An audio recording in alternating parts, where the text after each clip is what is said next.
Hello, everyone. Welcome on to this live broadcast. Today we are going over Mars through the houses of the zodiac.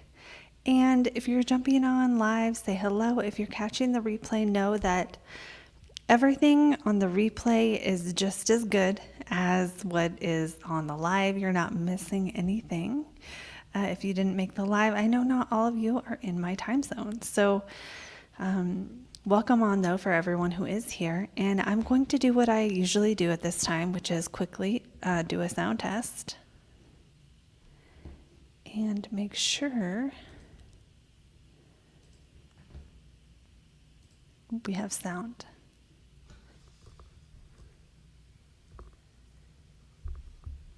I think we're good.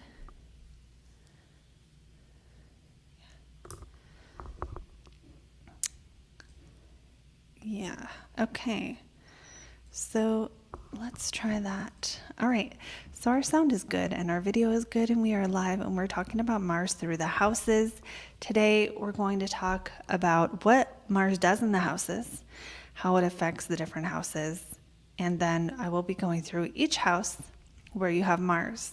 So if you're newer and you're not sure what the houses are, the houses in your chart are determined by the rising sign. So whatever your rising sign is, that is the sign on the cusp of your first house. And wherever the planets are in your chart, they're going to be in a sign, but they're also going to be in a house, and the house they're in is going to be different for everyone based on a lot of stuff, based on the time you're born. And, you know, a lot of it is based on what time you're born. So people born on the same day at different times can have very, very different personalities, and that is because the planets are in different houses in their chart. So, you know, Mars, the planet of aggression and action and passion. Is that Mars in a private house where no one sees it? Is it in a public house? Is it right on your ascendant? Is it somewhere everyone will notice how aggressive you are? Or is it hidden? You know, is it hidden at the bottom of your chart in the 4th house or over in the 12th house or somewhere else? So understanding planetary placements by house is honestly sometimes more, I don't want to say more accurate. Yeah, I do. Dare I say more accurate than by sign sometimes. Now, that doesn't mean I don't read planets by sign or I don't care about the signs or anything, but I mean, the houses is what show us where the action is happening, right? So the planet is what, the sign is how, and the house is where. So someone with Mars in their 4th house are going to have arguments and challenges and conflicts and difficulties and separations with their family. Someone with Mars in the 7th is going to have all those things in their relationships. So we are going to go through the different houses in this video and talk about what they mean. Now, before we get into that, I would love to share with you that right now I have a reading sale. And oh my gosh, did I put that? Yes, I did put the link in the description. There is a link in the description to get 50% off a one-on-one reading with me. The sale goes through the 27th, and it's 50% off. It's built into the link, so you just click the link and you're getting the sale price. And they're booking up pretty quickly, so feel free to do that soon if you would like to work with me and get in on that opportunity. So that being said, let's get into Mars, what Mars does. So Mars, like I said, is the planet of action. It is the god of war, rules Aries, which is war. And even the glyph of Mars, the circle with the point at the end, is, you can kind of see, and I'm going to go ahead and pull up the chart now that we're talking about it. Let me do that.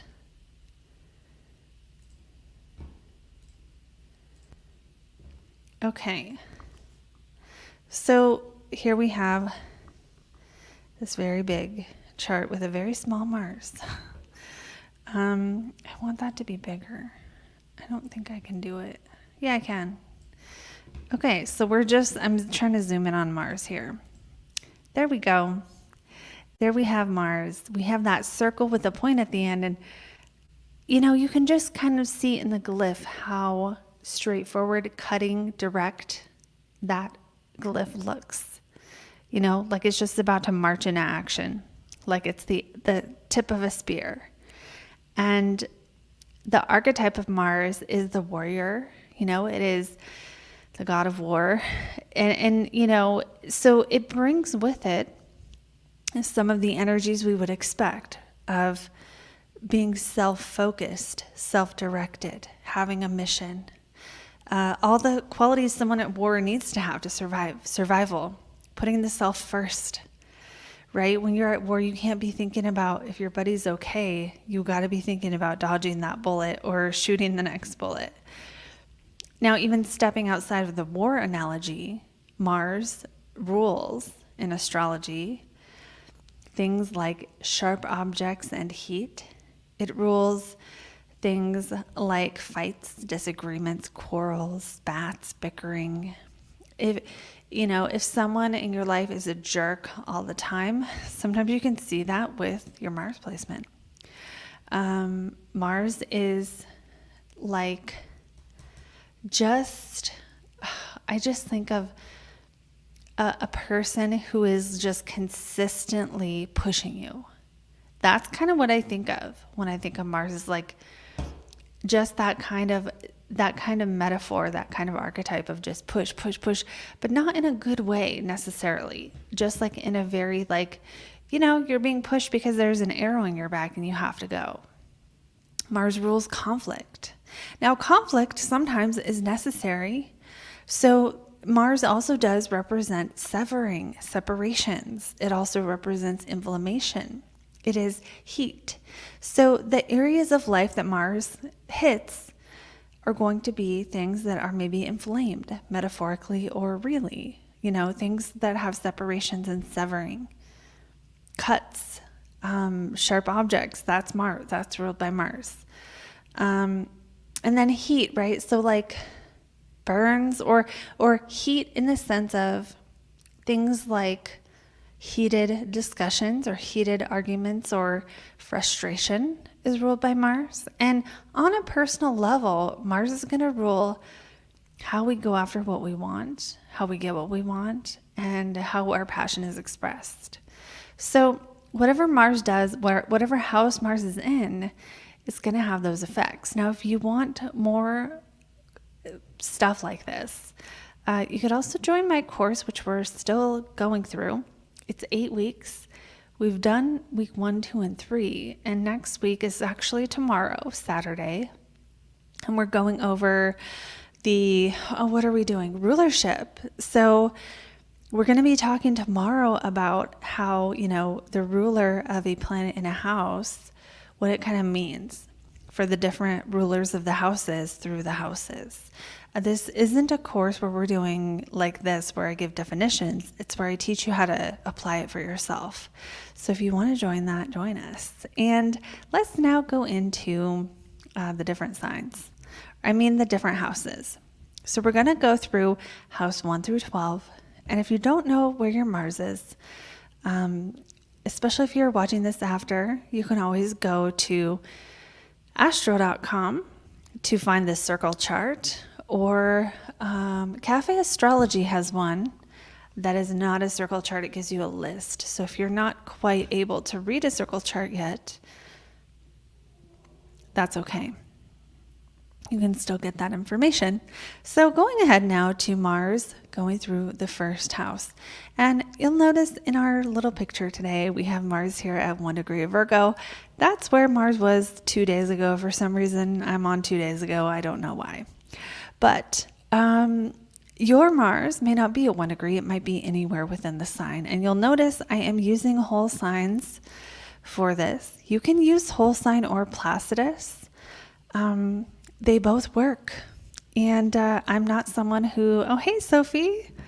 I'm not someone who likes the debate about it, really. I just want to do astrology. And, my quick answer for whole sign versus Placidus is that Placidus is going to tell you more of the psychological, where whole sign will tell you more of the validated actions that are happening in general. I don't dislike Placidus, but I like whole sign a lot the more I use it, even though I didn't want to. Honestly, I wanted to like Placidus more. I wanted to. And I still do for some things, because those house cusp degrees really do matter. But that's a side note. Mars in the first house, regardless of sign, right? We see it in Virgo here, but try to ignore ignore that, because we're just looking at its house 1. What does it mean? I do have a series on Mars through the signs from a long time ago. You can watch.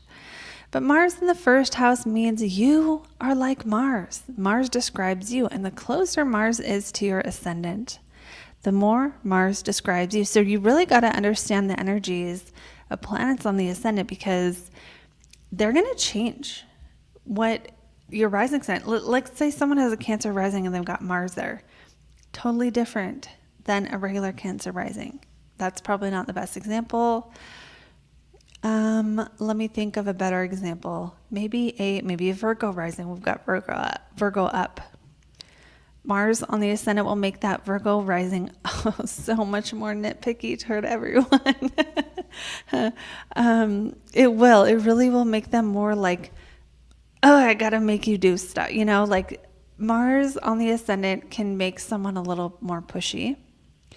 But usually people with Mars on the ascendant, any planet you have on the ascendant, if you think of the sign that rules that planet, it's almost like you'll relate to the description of that rising sign, because it kind of changes the energy of your rising. Your rising sign is still your rising sign. That's never going to change. It's what it is. But when you have a planet on it, it really changes how you meet the world. So when Mars meets the world, it tells people what to do. It gets mad quickly. It has no problem cutting through things like small talk or things like people's feelings, and just being very, very direct and going straight for things. This shows up differently in different people, but there can be a real directness to Mars on the ascendant. Some people with Mars, let's go now to just Mars in the whole first house. People with Mars in the first house will tend to be more masculine. That doesn't mean they'll be ugly or something. Like if you're a woman, it doesn't mean that. It doesn't mean you'll have a big, like, huge jaw. It means your approach to life when you have Mars in the first is going to be more, how am I impacting the world? What mark am I making on the world? Now, let's say keep in mind, other planets are going to change things. So if you have Venus or Neptune, that's going to soften things so much that it's going to be different. But Mars in the first house will make you more direct, more straightforward, more cutting, more able to draw boundaries when you need to, more masculine. Sometimes, because that first house, it describes us and it describes our physical body. Mars in the first can make you more of an active person. You could be a person who is always working out or always on the go or always in motion. Mars in the first can also get pissed at you. Mars in the first people may not always be angry, but,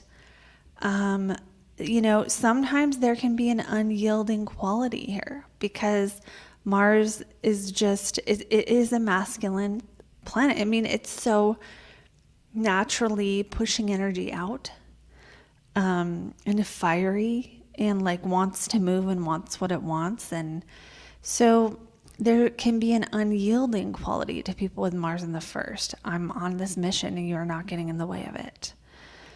There's that. And then there's also, I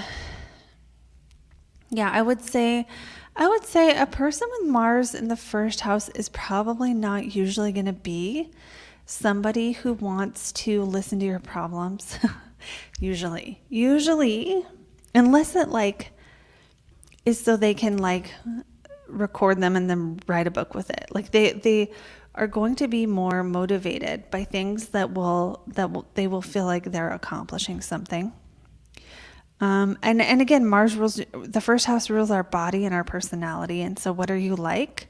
If you have Mars in the first, you are like Mars. You are on a mission. You are directing your energy towards something at all times. And you might have leadership skills. You might be directing other people's energy towards certain things. You might be always wanting to influence people, right? Someone with Mars in the first will probably be more influential. That's not necessarily that they're going to use that ability for good. They could be influencing all kinds of things, but they might feel like they are the one who needs to make everything happen, or they may have, feel like, oh, I need to make my mark on your life by influencing you to do this and helping you with that and directing you in this way. Again, whether that's useful or annoying is going to depend on a lot of things, including the person they're doing it to. You guys are all sharing your Mars. Hey, everyone who's jumping on. I'm trying to think of anything else on Mars in the first house. I did not plan anything for this. I'm just winging it. Also, okay, I want to show you guys one more thing about why rulership is really cool. So like Mars in the first house, those are all the meanings, but we could go a step further, and we are only doing this on this one just to kind of show you how cool it is once you understand rulership. And that is that we're going to look at what house in the chart Mars rules. So we know Mars rules Aries and it rules Scorpio. So someone with Mars in the first who's a Virgo rising, it's going to be their third house and their eighth house ruler, which means third house topics inform the personality or influence the personality. And so do eighth house topics. So your first house is your personality. Your third house is like stuff like your car. Someone with Mars in the first, who's a Virgo rising, might feel like their car, is who they are. They are their car. And they might care a lot more about their car because they feel like it means something about them or it defines their personality. With Mars ruling that eighth house, being a Virgo rising, it's like, this is more about other people's resources. So this person might get other people's money to work for them or to support their mission in life, whatever that is. That could be a good mission or a bad mission. There's lots of other things we could say about these two, but this is how rulership totally changes the whole meaning and enhances the details you can get on a planet. So let's go now to Mars in the second house. As we change this, I just want to chit chat with you guys who are on live for a second. I had a very Mars-like day today. And, this reminds me, there's an aspect right now, Mars opposite Saturn. As Mars has entered Virgo, it has also entered the sign that is opposite of Saturn in Pisces. And it's approaching that opposition, which a lot of us might just feel like we want to go fast, but we need to go slow. Or we're quickly going through details and just like quickly sorting through information. So if you want more on how that affects you, go watch my monthly July videos for that opposition. It's kind of a rougher transit, so I did kind of warn everyone about it. All right, that being said, let's go now. India, retrogrades just mean that it's a more windy road toward that thing. Usually you have more desire toward areas ruled by Mars and areas ruled by the house that Mars rules.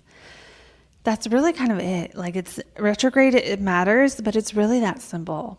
So when people say like retrograde isn't bad, so don't feel like that.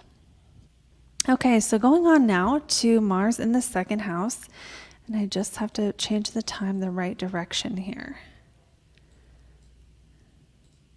which is the other way. Now remember, we're ignoring the rising sign on this because we're just looking at what it means in the different houses.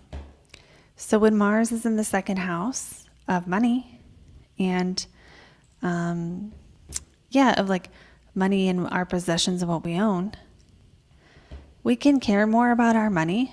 We can be possessive about our money. We can be more, you got to work hard for your money when you got Mars in the second. And that is a fact. You got to work hard for your money, and you got to spend it all, because Mars brings, again, it brings activity. So the kind of activity Mars brings to the second house, every Mars second house person I know, you can just spend your money before you even have it. That shit burns a hole in your pocket so fast. So that is really a Mars in the second problem, is spending all your damn money. Again, though, money is usually a topic that has more challenges to overcome. Or, maybe you get in jobs where it's like you don't just make money easily necessarily when Mars is in your second house. Now, that doesn't mean you can't change and charge more per hour or grow financially, but that you kind of have to work your ass off to do it. And I say that as a Mars in the second and Placidus person. But yes, your money will burn a hole in your pocket. Now, you could have conflicts around possessions at some point in your life, like people steal your shit, steal your stuff, people steal from you, or I'm trying to think of things that aren't just my whole life story. Conflicts in, I don't know, like putting your stuff in storage and then it gets stolen, or like, I don't know, more activity to your stuff. So like literally buy something, go buy another thing, have to replace the old thing, getting rid of old stuff, right? There's more energy around things, and it doesn't necessarily mean it's good energy. It's not like Mars in the second means you have pristine things or you have trashy things. It just means there's more energy in your life around what you have, protecting what you have, right? Because Mars is like the soldier. So you might be very protective of your stuff. You might be like, don't take my stuff. Now, I would say don't take someone with Mars in the second stuff, man. For my Mars in the seconds, let me know in a comment how you feel when people take your stuff. And you don't mess with their money. Like, just like Mars in the first, you don't mess with their reputation or their look good. You can also see Mars as the thing you're willing to fight for. Second house, money, your stuff, your things, your privacy, right? So if we take in the evolutionary meaning of the second house being more about the ability to have control over your own self, that is my own interpretation. I think of the second house, if we zoom out for a minute, every house is in axis and aspect to another house. So the second house opposes the eighth house. So to understand about a placement, we can always think of, well, what would the opposite be?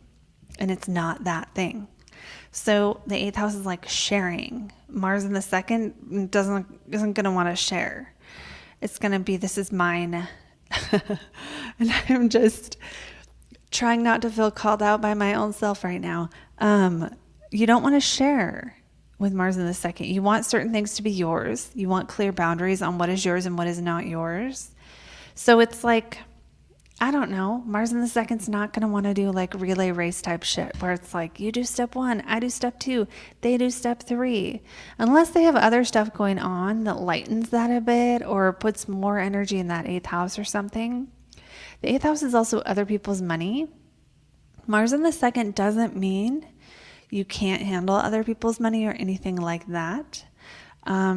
But it does kind of have some kind of signification here of like, I don't know, maybe being happier when you have your own money, or feeling more confident, right? Because Mars is also what we need to feel confident. You got to make money to feel confident. If you have Mars in the second, you will feel bad if you don't make enough money. Moon in the second's like that too. Now keep in mind what I said about like getting aggressive over stuff.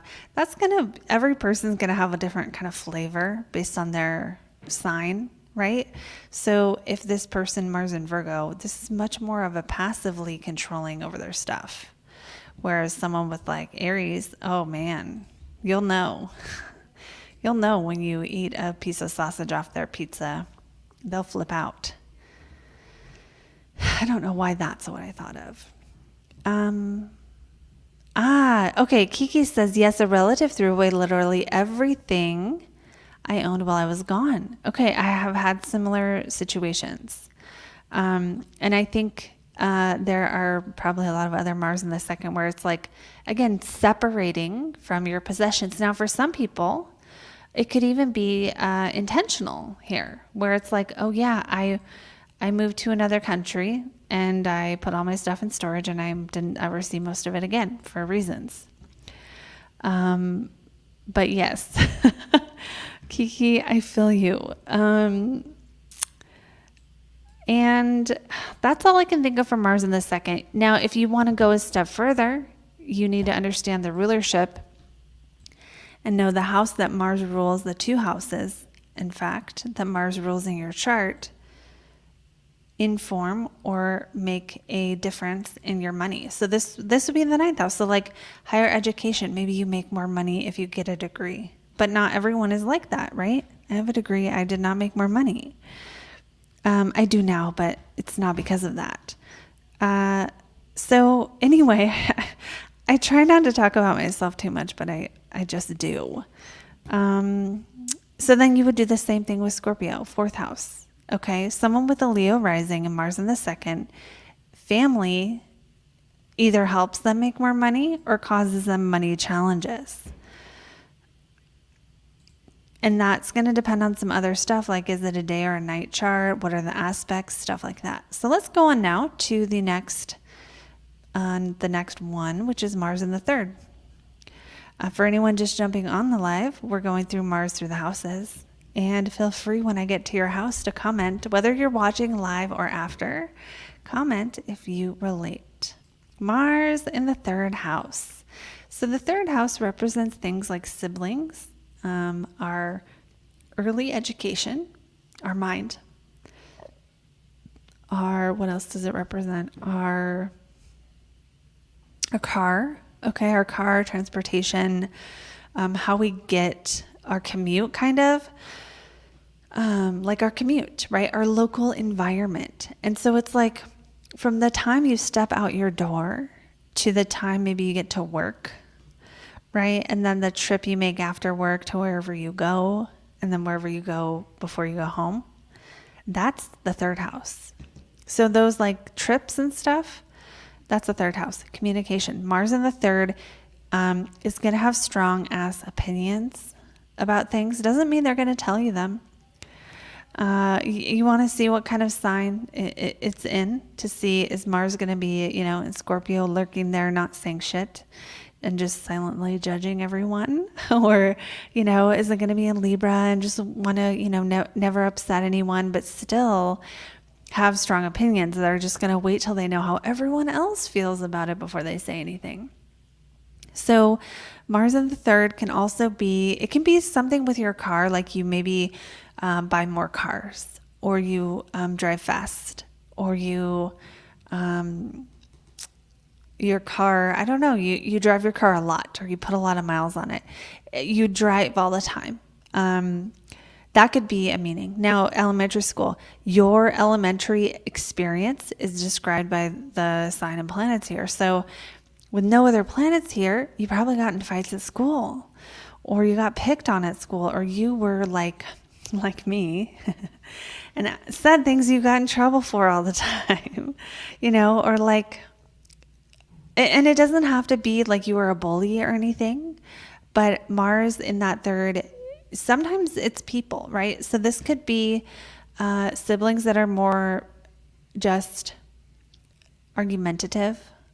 This could be cousins or aunts and uncles who are more argumentative or aggressive, and naturally they're just more like, knock it off, more quick to sort of deflect what you have to say rather than take it in. And that's kind of what I was getting at too in the first house, where it's, I wouldn't go to a Mars in the first person for, a counseling session. Not that they can't listen, but just that they won't want to. So the people represented by where your Mars is are not going to be warm and fuzzy. And that can be fine, right? It could just be, you have one sibling who works out all the time. You have one sibling who likes to ride motorbikes. You have one sibling who, I don't know, is a surgeon or something. It can be that. It can always be that. It can always be something very, very literal. But Mars in the third, it's also going to make you more dominant, right? Because Mars wants to dominate and be confident. You want to dominate and be confident in your mind. Doesn't mean you will. You might really want to learn stuff, and you might feel impatient about learning stuff. You might be impatient in traffic. You might get road rage, and you might like to cuss a lot if you have Mars in the third. And that's a fact. Sometimes you love cussing, and you love it when other people cuss when you have Mars in the third. All right. So let me think of other third house things. Let's talk more about the communication. Mars in the third might have more, you might really like to win arguments or debate with Mars in the third. That is the thing you might like. There might be a desire to just like be right, or know all the things. And like the thing about it is the third house. So it's not all the things that are in depth about one thing. It's like all the little things about everyday life. Yeah, so that's not everything that could possibly exist in the third house. That's just some of the things that I can think of at the moment. Let's go on now to Mars in the fourth. And I want to check in on the comments here.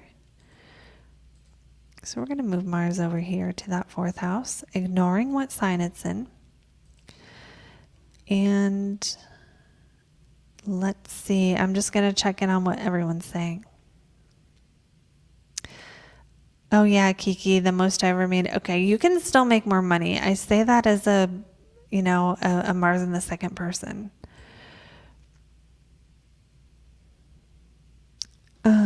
Okay, so I'm catching up here. LES, you can use either one. It's okay when you're new, just pick one. It's okay. Like, don't worry about it too much. I don't think I have a video on this. It's something I need to make one on. But most people say that when you use Placidus, you're going to get more of the psychological, and Wholesang, you're going to get more of the validatable in real life stuff.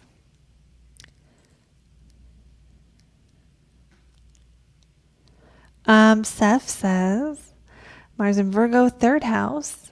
Typically put 1,000 miles a week on my car. Spot on. Welcome, George. All right. So let's go now to Mars in the fourth. Now, again, remember, sometimes planets are not us. Sometimes they're the people in that house. And the first people we gotta go first to with Mars in the fourth house, are parents. So the original signification of Mars in the fourth is strict parents. Now, this can get worse. This can go to, or like a childhood where they were really, really mean to you, because Mars rules like attacking. So it's like at least one parent who was very attacking. Now, this doesn't mean they didn't have redeeming qualities. We can't see that here in this chart with only Mars on it. But, if it's like in a water sign, well, then they're passive aggressive. If it's in a fire sign or an air sign, they're actively aggressive. And then earth sign, probably also passive aggressive, but very much strict upbringing. And even to the point where, sometimes you have just really, really mean parents, or a really, really mean parent. Now, it's also, the fourth house is like our emotional foundation. So it kind of can describe the culture of your hometown. It can describe your household growing up. So, I mean, it's possible. Let's say you have Mars, Uranus in the fourth. Well, maybe you had a parent who was a firefighter. It's possible your mom or dad was a blacksmith, right? Maybe not, but possible. Possible with Mars in the fourth that one of your parents, I don't know, like sharpened blades or, work with heavy equipment like big blades or big excavators or something. You could excavate things because it's in your fourth house of home. Mars in the fourth also is going to describe, so it's like you grew up with probably more conflict than average. Now, this could be conflict in a totally different way. It could be that you were a pageant kid and your parent made you do a bunch of stuff and made you work really hard and made you always be doing things. Either way, Mars in the fourth means you're probably more at home in situations where there's a little bit going on, a lot going on, where there's action, where things are happening, where you can be independent. Maybe you fought a lot when you were a kid and got in a lot of fights, or there were a lot of fights in your home. But Mars in the fourth is like our emotional foundation, and it also describes how we are when we're at home. When Mars is in the fourth, you might like to work out at home.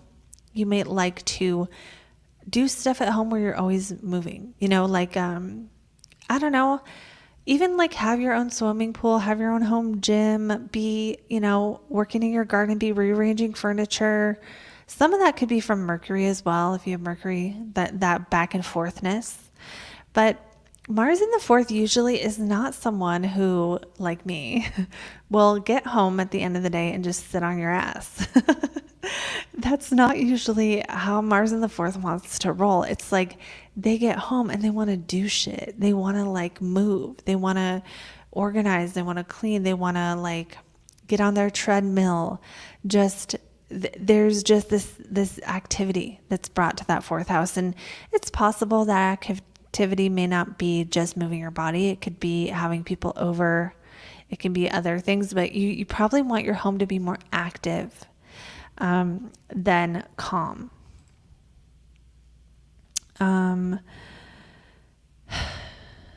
Yes. Yeah, Elias, that's true. I would say that's true for whole sign. But also sometimes when you're using certain techniques, they got to be done in whole sign. And that's another thing that I should also mention. Okay, so moving on now to, and one thing, that reminds me, Micah says, my dad was really explosive until I became a teen, college age. So that's Mars in that fourth house.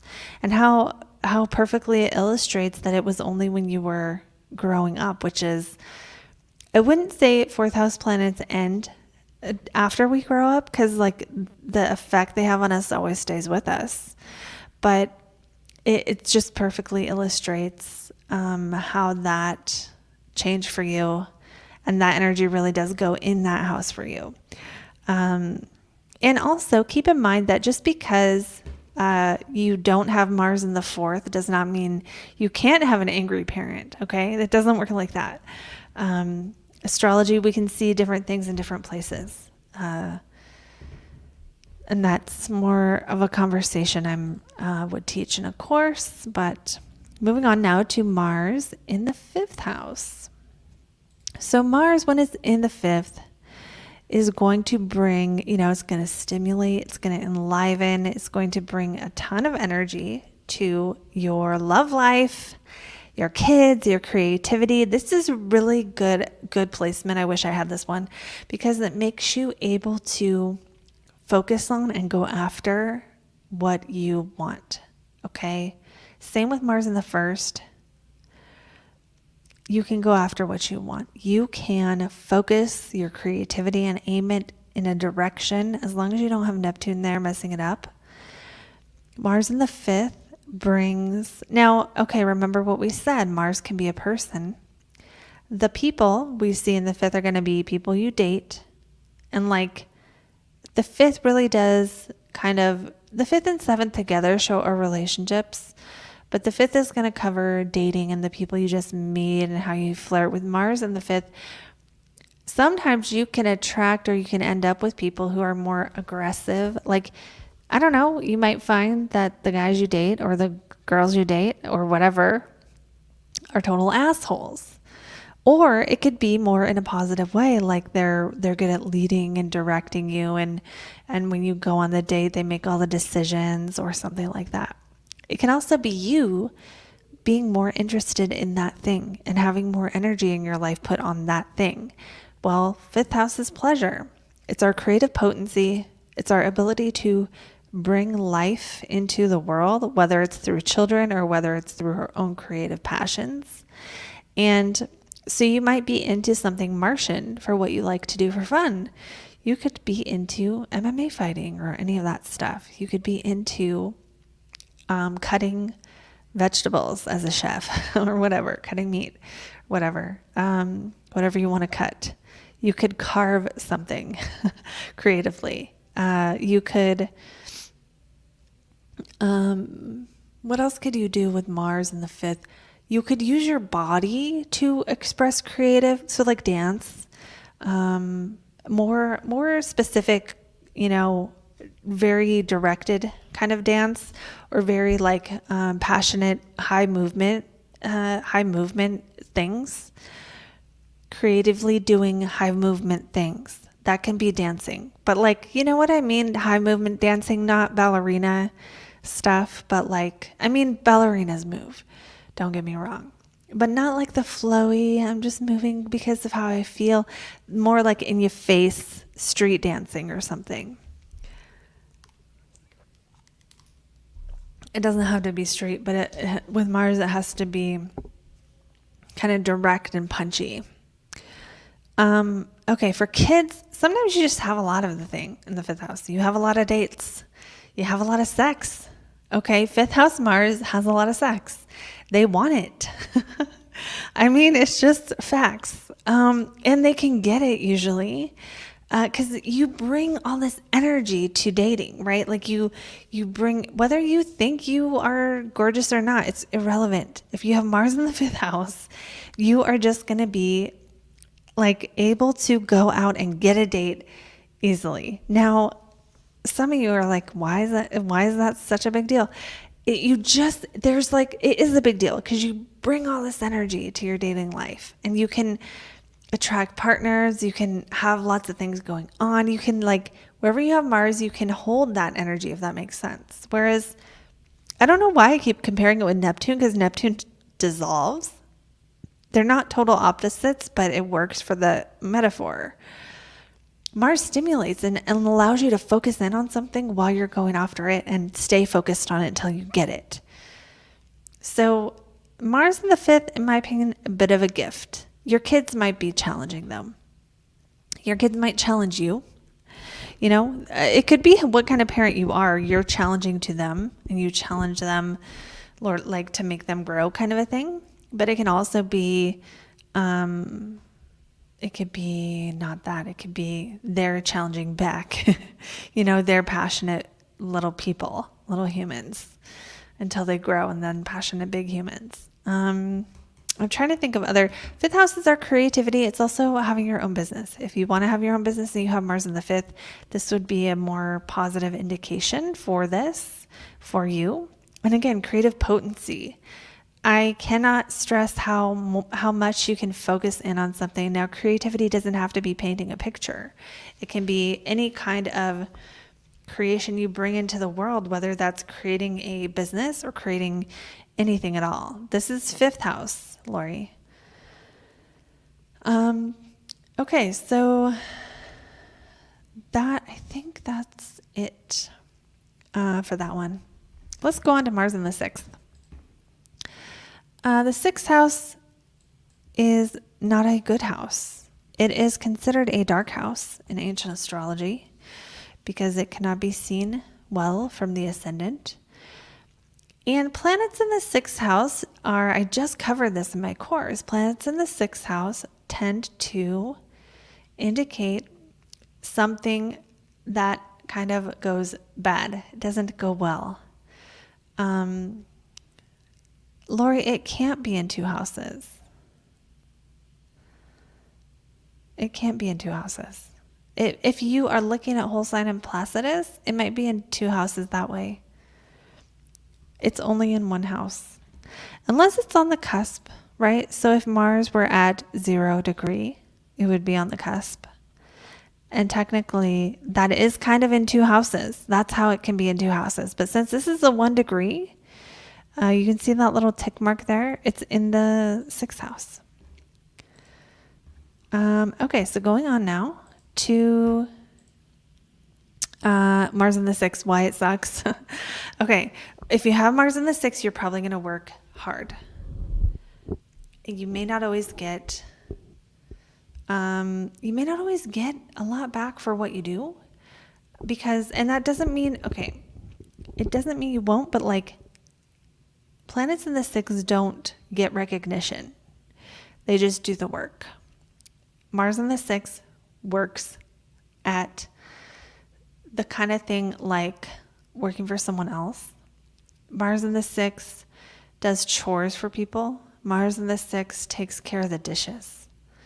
Mars in the 6th works out, cares about their health. Sometimes people with Mars here will just be very busy all the time, because Mars, our 6th house, rules your daily schedule. It rules your routine. It rules your health. It rules what you do every day. From the moment you wake up to the moment you go to bed, Mars, you are having that energy of Mars where you want to attack your routine. You want to attack the day. You want to seize the day. You want to work your ass off. Maybe you don't want to, but you end up working your butt off. You work hard, or you work in a fast-paced environment, or you create a lot or contribute a lot to your job. Mars in the 6th. For Christy, for Neptune, there is another video on Neptune through the houses.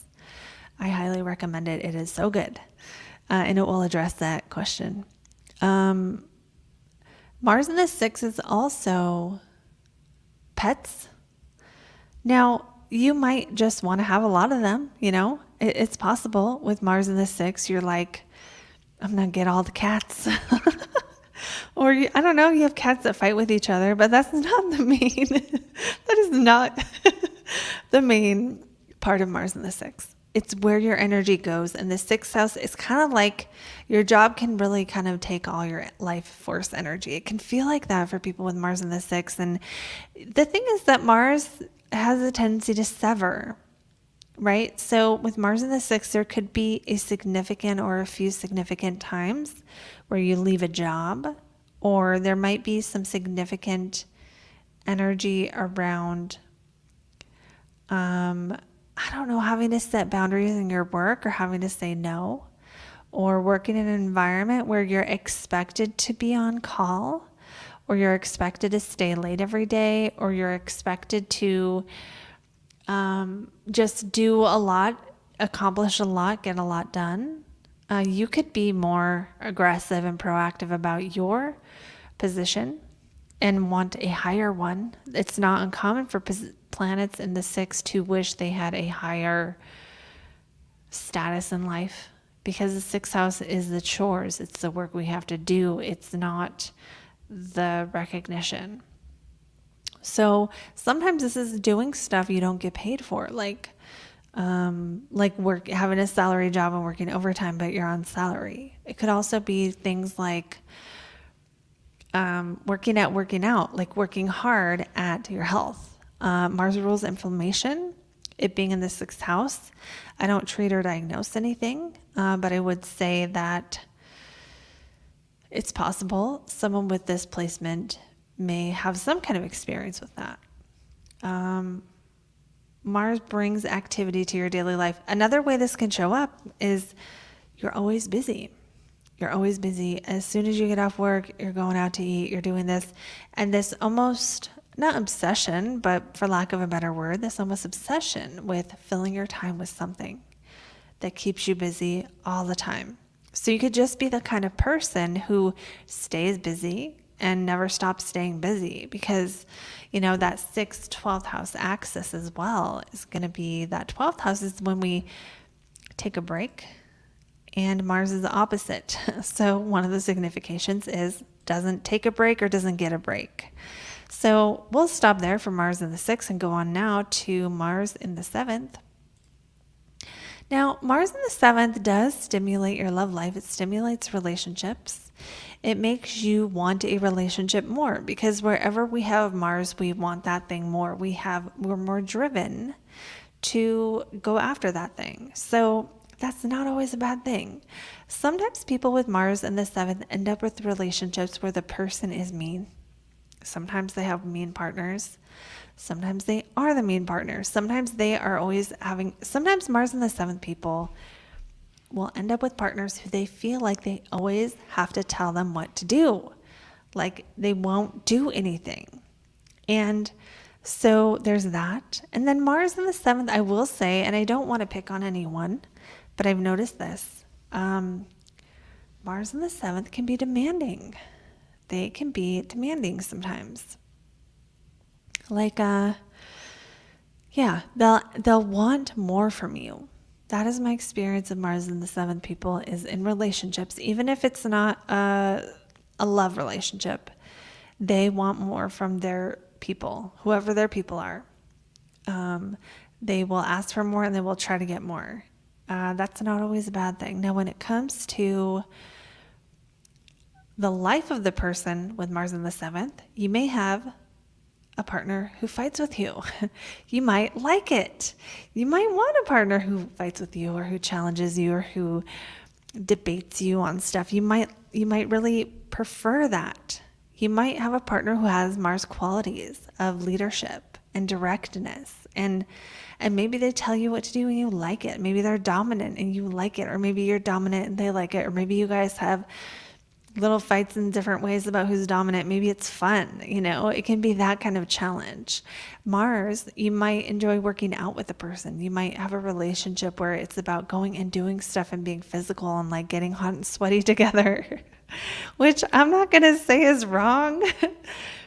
But either way, the energy of that archetype of Mars is going to show up there. Now, because Mars does sometimes mean severing, it's possible the person with Mars in the 7th could have one or more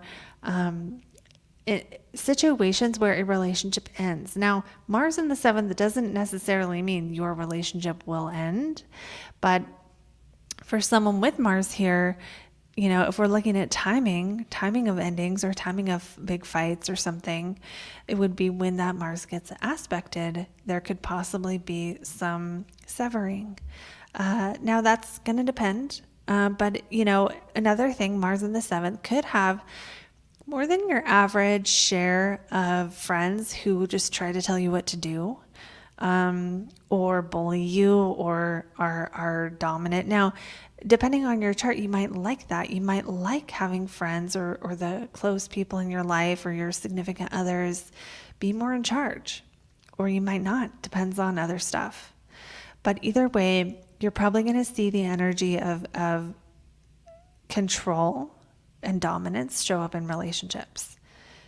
And it might be you, it might be them, it might be both.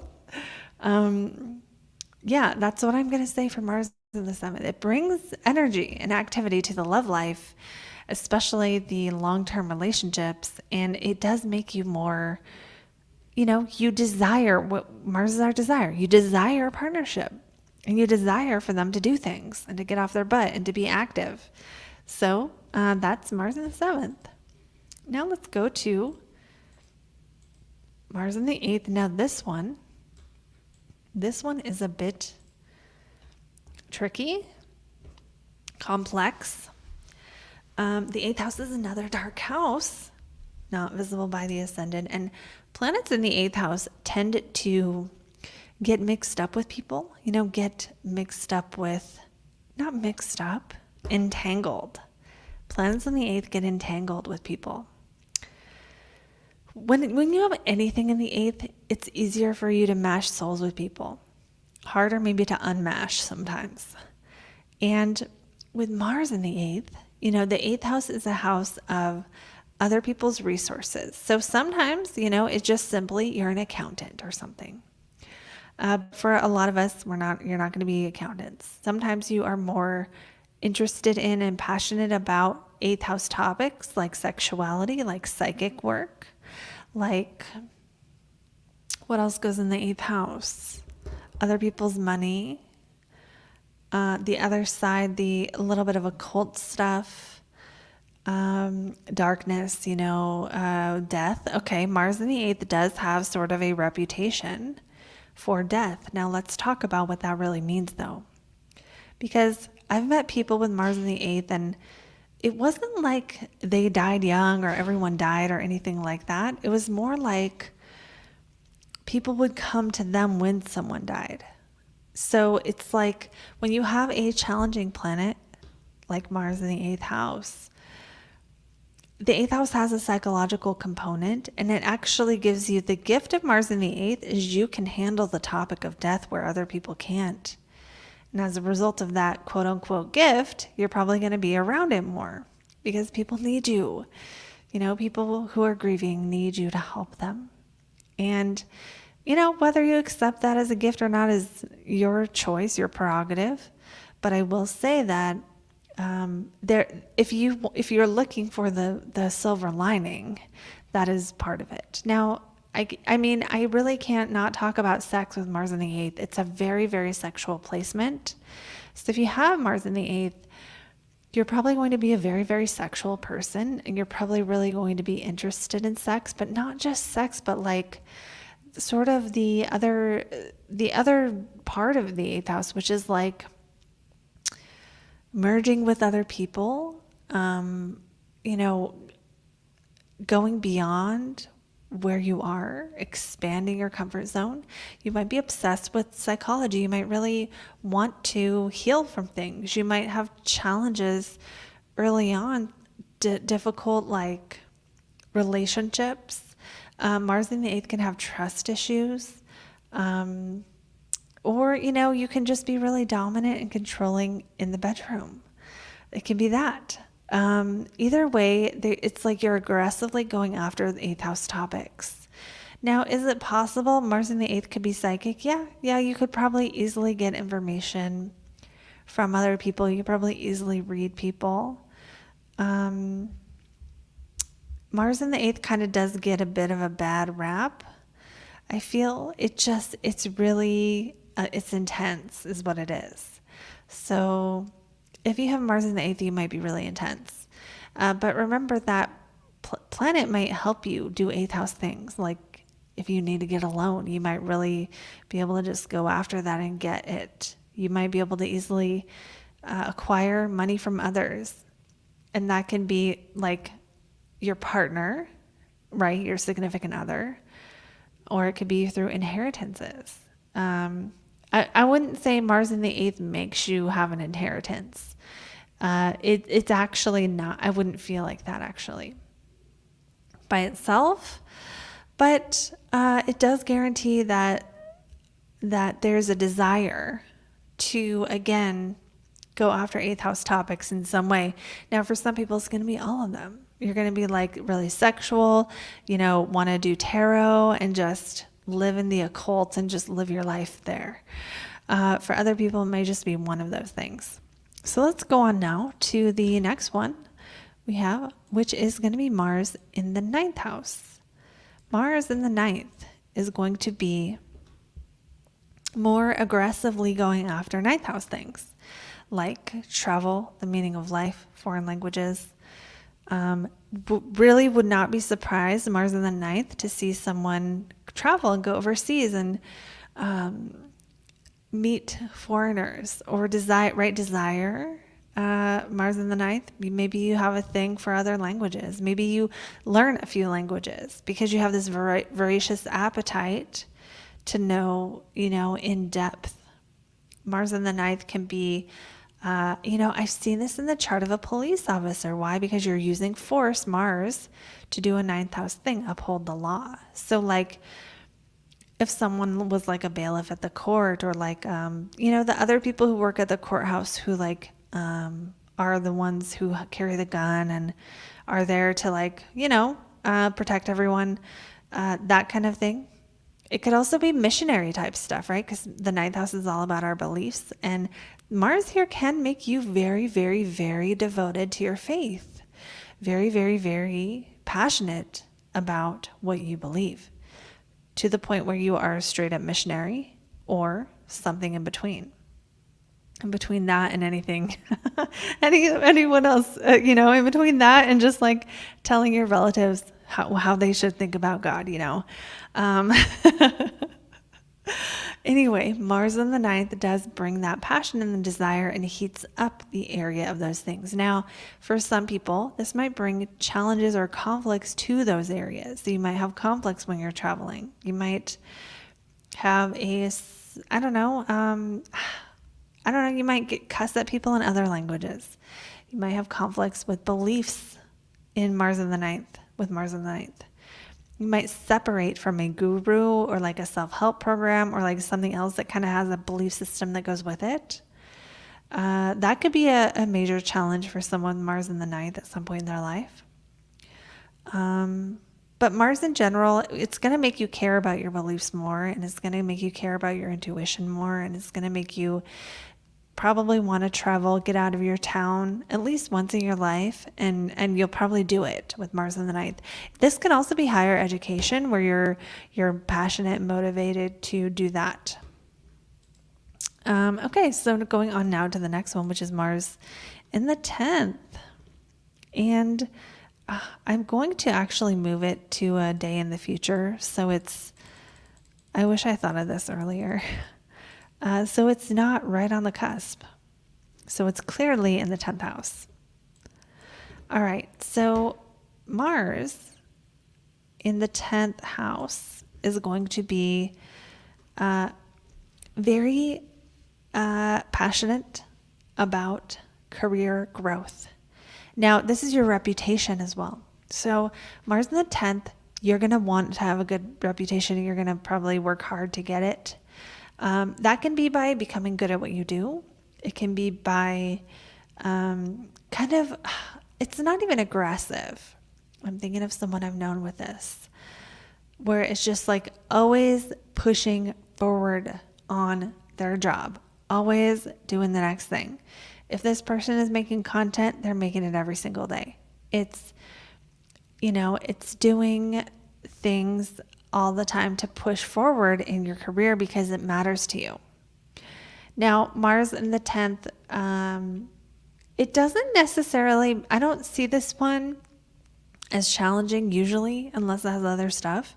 Usually Mars goes well here because it doesn't guarantee you're going to have career success. It guarantees you're going to work your ass off for what you want. With Mars in the 10th, the motivation is there, the ability to do stuff. And motivation might not be the right word because maybe they don't feel motivated, but they're going to do it anyway. The ability to keep showing up, to step up, to overcome challenges that all careers, have. That's Mars in the 10th can overcome that stuff. Now, sometimes the planet in the 10th shows our public personality. Someone with Mars in the 10th, it's possible they could be known for debating or having a different opinion or cutting away from a certain people or having a conflict with someone public, like someone who's known for publicly disagreeing or publicly calling someone out. And Mars in the 10th, it's possible they could be called out. Now, this one isn't as bad for getting called out as Moon here. Moon here will get called out bad. Demi Lovato has Moon in the 10th. And there's someone else, but I can't think of who it is. People who get Bill Gates, they just get called out so bad for whenever they are not, their motives aren't good. Mars in the 10th, I think, gives you a little more ability to handle the challenges of the 10th house, which are regular career stuff. But I would say most 10th house Mars people are going to be ambitious.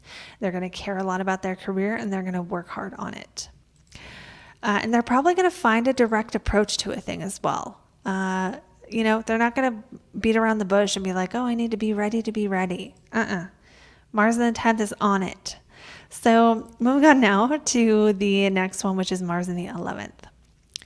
Planets in the 11th house are going to describe your friends. They might describe how you are in your friends. They're also going to describe your hopes and dreams, and they're going to describe your public life in groups. So any kind of group you belong to, whether it's your, your, community service project, or whether it's your coworkers in a group when they're together, or whether it's, what is it going to be? I'm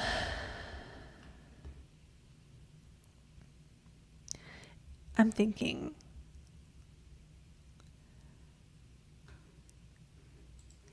Sorry, I just got sidetracked. What else would Mars in the 11th be? Just kind of how you are with your friends. So Mars in the 11th, maybe you go hiking with your friends, or you go do physical stuff with your friends, or you want to do things that are more, active and challenging with your friends. Maybe you go climb in a wall, or go to an escape room, or, things that are a little more like physical. Now you could be the Mars person in your friend group, which is like the one who's like, oh, you didn't like that food, let me go take it back. The attitude, the one with the attitude in the group, the one who will create the conflict, who's not afraid of conflict. And, that can be good or bad, but sometimes it's nice to have that person who's not afraid to say no in the group, so that, the group will just let them do that. It can also describe your audience. So if you have an audience in your social media, Mars is your audience, which in this case isn't the best one to have, because your audience might be mean. Now, if you are like an athlete, okay, then your audience is like men, other athletes, then it would be fine. Mars in the 11th also can suggest that you have more conflicts in groups, or there is a few main experiences in life where you're severing yourself from a group of people. Now, this could be because you got sober and you don't hang out with those people anymore, or because you moved, or other things. It could be a natural part of life. You could also feel like you really, really want to pour energy into your social life, right? You could be someone who's always networking, or always creating new connections, or always think of that Martian energy as like the leader, or the person who's trying to get someone to do something, trying to make that impact. So like Mars in the 11th, always trying to get people in groups to do what you want. So this could be a politician, this could be a party planner, this could be someone who's just always going to a different party, always going to meet different people, always wanting to connect in groups, and kind of thrives in that energy as well. Thanks for talking about money, Sophie. The Mars in the 11th can also have to do with money, because it's money from the work you've done, because the 11th house is the second from the 10th house being the work you do, your reputation, and the 11th being money from that thing. So that's another way Mars in the 11th can be. It can be another one where money focus is an important thing as well. Okay, moving on now to Mars in the 12th. Mars in the 12th is another tricky one that we'll talk about. This is another one of the dark houses, meaning it cannot be seen from the ascendant, meaning planets in the dark houses tend to have more challenges. Mars in the 12th, the main thing I think of first, because the 12th house represents the things we don't see about ourselves. So Mars in the 12th is going to represent that we don't see our own anger. People with Mars in the 12th will they will get pissed after the fact when they're quiet by themselves. Whatever planet you have in the 12th, you'll do that thing better by yourself, and you might need to be by yourself to really do it well. So this is a person who's like, God damn it, I should have said this and this and this. I should have been mad, but I didn't get mad in the moment. So sometimes it can be hard to set boundaries in the moment. It can be hard to be direct and clear and honest and anything that might be related to conflict in the moment. It might happen later when you're behind closed doors where you're like, man, this is the kind of person that gets mad at you and they want to just text you about it later. I'm not trying to make fun of you, Mars in the 12th houses. It does really represent that your anger is hidden from you and you have to work to see it on different levels. That can be in the moment and that can be over time in life. Also, it puts whatever house your Mars rules in the 12th house. So like I just did, what was I doing on this the other day? I talked about this maybe in probably in one of the forecasts that like, if you have Mars in the 12th, maybe it's possible that your partner goes to jail. That's one of the things because Mars is like our passion, right? So especially for women or people who date men, I should say, that if you have Mars in the 12th, it's possible that 12th house describes the state of your partner being in some kind of isolation. Now, there are other ways that can show up, right? Like a partner who's, I don't know, really spiritual and goes to a retreat where they go in the dark all the time. I don't know. That's probably like 5 people in the whole world, but maybe one of them's watching. Anyway, Mars in the 12th brings more activity to your 12th house of isolation, which means your spirit guides, your subconscious mind, your own psychology. And sometimes people with 12th house planets, it's almost like they hear the cries of the collective. Sometimes they will be straight up like people who, I don't know how to explain it. Like, I think of clients I had when I read tarot a lot, where they would like have a whole life that's in another realm. I mean, that's my best way to describe it. And yeah, that's kind of, and that can be okay. Like it might function in a negative way, but it doesn't have to be horrible. Now, let's go back to the topic of loss and Mars in the 12th. Mars in the 12th is not an easy one. Mars in the 12th for loss, probably one of the hardest, I would say, just because it's almost guaranteed at some point there will be some kind of loss, and it's probably going to be of whatever thing Aries rules or Scorpio rules in your chart, whatever house that is. And I hate saying that kind of stuff because it's like, sometimes it's scary to hear.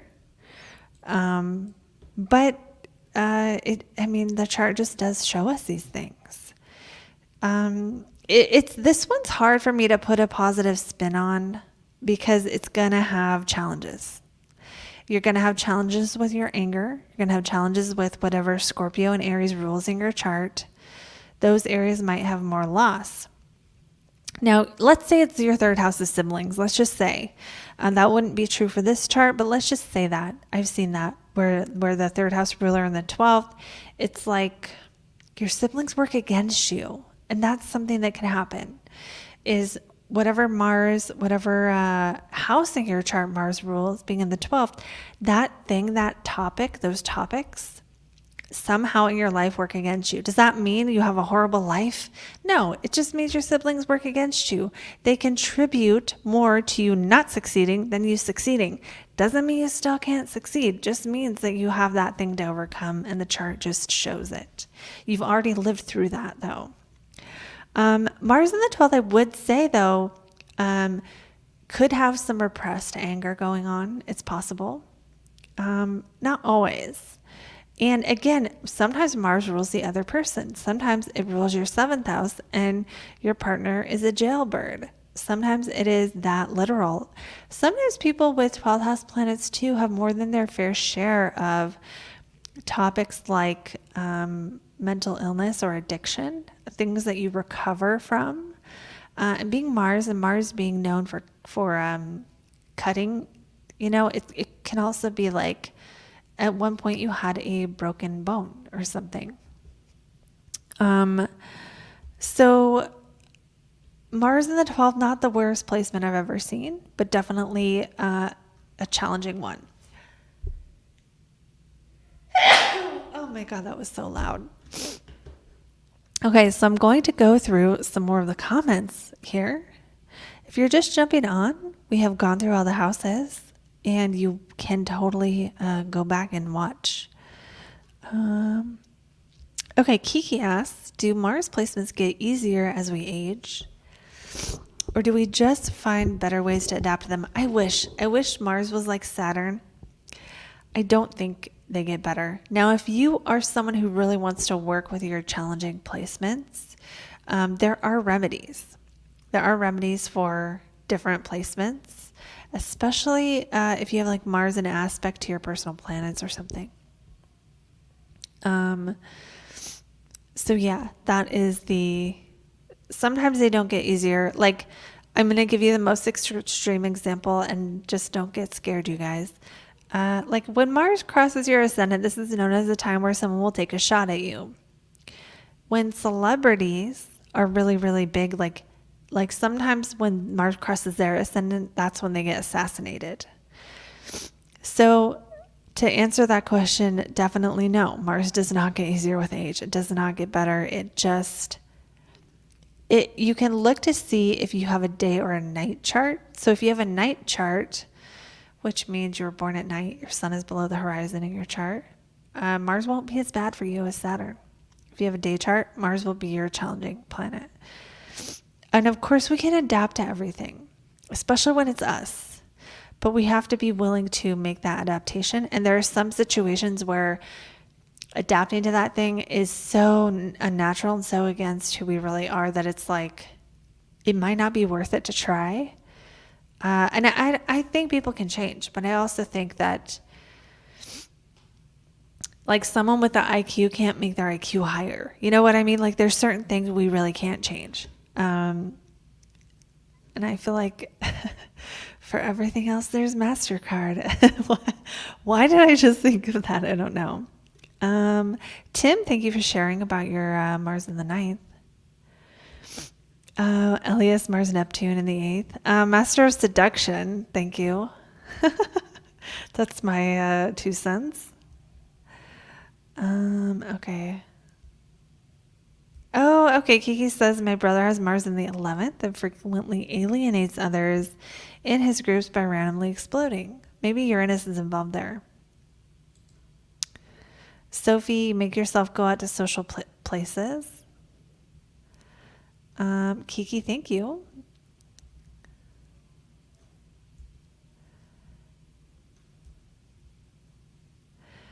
All right, let's see what else.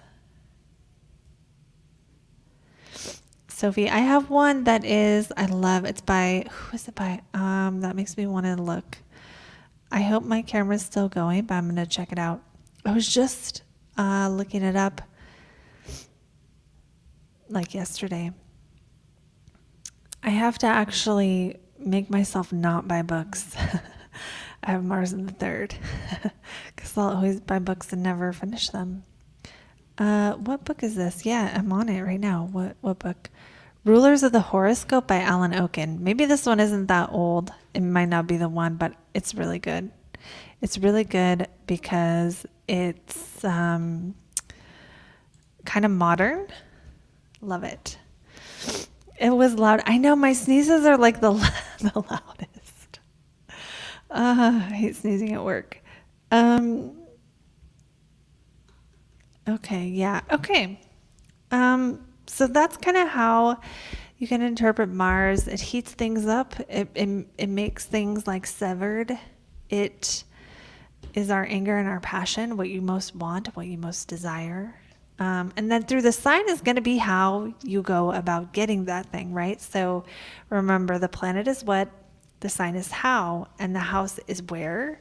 And so because of that, it's like a Mars in Virgo in the 12th is very, very different than a Mars in, I don't know, Aries in the 12th, where the way those two people go about getting their quiet time, or the way those two people go about repressing their anger, is going to be very, very different. So, yeah, so the next thing I want to tell you guys is thank you. Thank you for just coming here, spending time with me while we learn about astrology. This channel has grown so much. If you have not seen your July video for your sign, go watch your rising sign, go watch your sun, go watch your moon, and comment on the video and tell me if it resonates. One of the biggest aspects I talked about a lot is like hasn't happened yet, which is Mars opposite Saturn. I think that's this month. I hope that's, wait, let me make sure I'm actually looking at it. Yeah, that's this month. Yeah, that's not August. I film them earlier sometimes. Also, there's a reading sale going on right now. If you'd like to get in on that, click the link in the description. And that link has the sale built in. It is through the 27th, but I book up fast. I think I might be booking, there might be something tomorrow, but if not, I'm not booking till I think maybe the following weekend, the following week. Anyway, that is it. That is it. Thank you, and book a reading. And Chrissy, go watch that Neptune video and comment on it. Let me know if you resonate with it. Man, it's so crazy how I love astrology and how accurate it is. I love it. I love always hearing you guys tell me how it shows up for you too. It's fun for me. So have a good Friday night. Have a good weekend. For those of you in the course on fundamentals, I will see you guys tomorrow. And for everyone else, I will see you in the next video. Bye, guys.